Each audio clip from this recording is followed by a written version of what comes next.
Hello and welcome KahindoTech. In this video, I'll show you how to only allow requests from people you know on your Cash App. But before I begin, I would like to let you know that this video is brought to you by Amazon Prime. If you already shop on Amazon, you can save hundreds, if not thousands of dollars by getting the Amazon Prime subscription. If you'd like to not save all this money, click on the Amazon Prime subscription trial link. You can find it in the video description. As you look here to the middle of your screen, you're gonna see the Amazon deal and the Amazon Prime trial. So that's the link right there.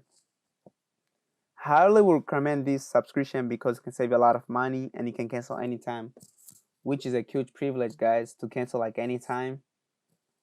And just check it out, guys. Now let's get back to the video. Like I said, I'll show you how to only allow requests from the people you know on your Cash App. First, we'll start by opening up Cash App.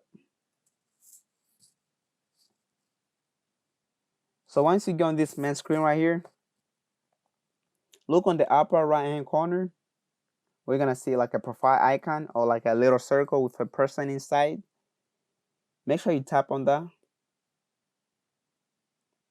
So once you tap on that, you're gonna get on this main screen right here. Once you get here, make sure you select privacy and security. Once you select privacy and security, you're gonna get on this screen right here, and make sure that you scroll down. Scroll a little bit down. And once you get here, you're gonna select incoming request. Make sure that you tap on contact only. So tap on contact only right there. And that's how you only allow requests from the people you know. If you have any other question, leave them in the comment section below. Don't forget to check out the Amazon Prime trial subscription, as you can find in this video description. So I would highly recommend, again, like I said earlier, it's a way for you to save money. So make sure you check out the Amazon Prime subscription trial. Thank you for watching.